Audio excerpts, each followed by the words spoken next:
दिल्ली में चुनाव है और योगी जी का भी यहाँ पर धमाल है, इधर कांग्रेस पार्टी का भी बवाल है। लेकिन इन सब के बीच क्या योगी आदित्यनाथ जब दिल्ली में अपनी रैली करते हैं और बड़ा बड़ा लिखते हैं बटेंगे तो कटेंगे, तो हिंदुत्व के मुद्दे को वो यहाँ पर एक बार फिर से सामने ला रहे हैं। क्या हरियाणा और महाराष्ट्र में बटेंगे तो कटेंगे वाले फॉर्मूले को सामने रखने के बाद मिली हुई जीत से बीजेपी ये मान रही है कि योगी का ये नारा चलेगा, एक है तो सेफ है, ये प्रधानमंत्री नरेंद्र मोदी बोलते आए हैं। तो क्या एक बार फिर से बीजेपी हिंदुत्व के भरोसे है, वहीं आम आदमी पार्टी पीछे नहीं है। अक्सर हनुमान चालीसा का पाठ हर मंच पर करने वाले अरविंद केजरीवाल ने ऐलान किया है कि वो पुजारियों और ग्रंथियों को इस बार 18,000 रुपए देंगे।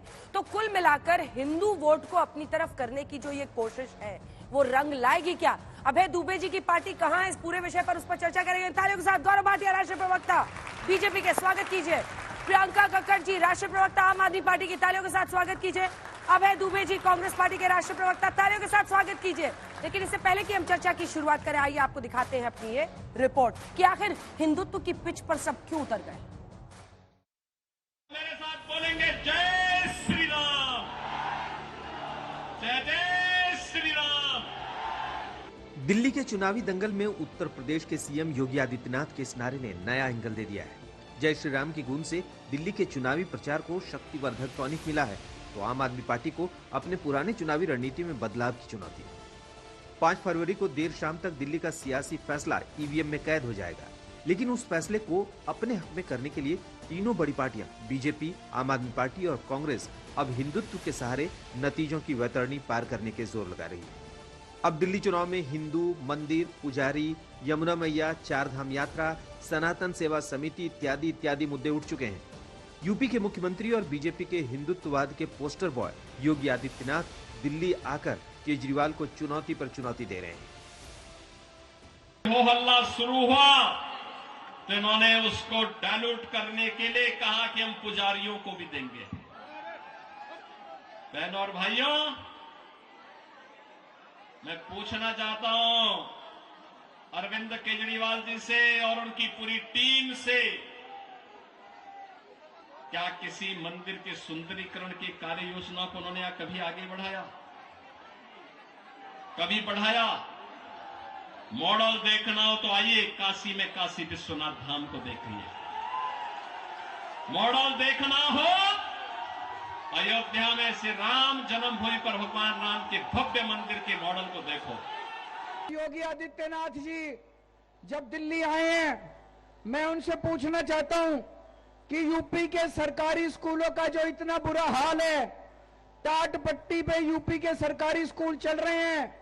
10 साल से उनकी सरकार है, वो अपने सरकारी स्कूलों को ठीक नहीं कर पाए।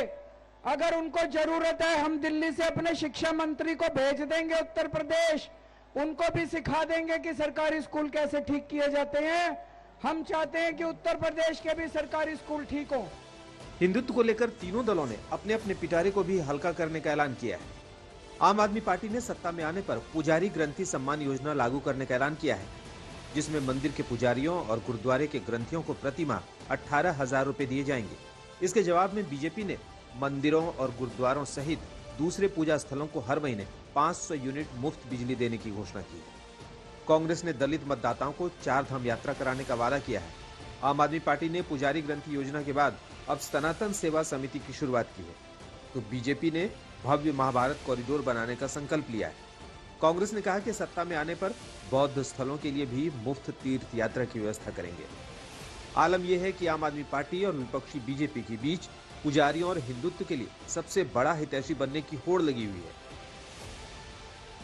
मुख्यमंत्री रहते केजरीवाल ने दिल्ली में यमुना की आरती भी उतारी थी, लेकिन अब उसी यमुना को लेकर योगी ने केजरीवाल को नई चुनौती दे दी। अगर एक मुख्यमंत्री के रूप में मैं और मेरे मंत्रीगण प्रयागराज के संगम में स्नान कर सकते हैं, तो मैं पूछना चाहता हूं दिल्ली में आम आदमी पार्टी के अध्यक्ष से अरविंद केजरीवाल जी से मैं पूछना चाहता हूं, क्या यमुना जी में वह भी अपने मंत्रियों के साथ जाकर के स्नान कर सकते हैं क्या?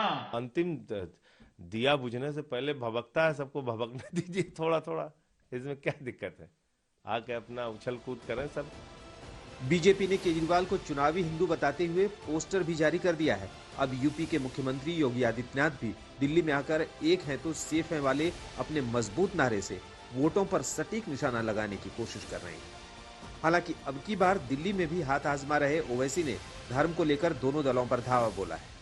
ओखला की आवाम मोदी और केजरीवाल दोनों भाई भाई हैं, एक सिक्के के दो रुपए, इनमें कोई फर्क नहीं है, बिल्कुल कोई फर्क नहीं है।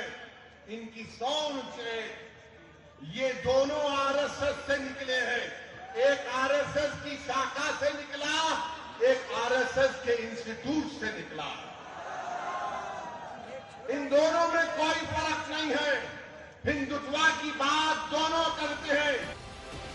इस बार का दिल्ली चुनाव कई मायनों में बेहद खास रहने वाला है। मुफ्त की योजनाओं की बाढ़ है, लेकिन साथ ही साथ हिंदुत्व के सबसे बड़े पुरोधा साबित करने की होड़ भी है। आज तक ब्यूरो।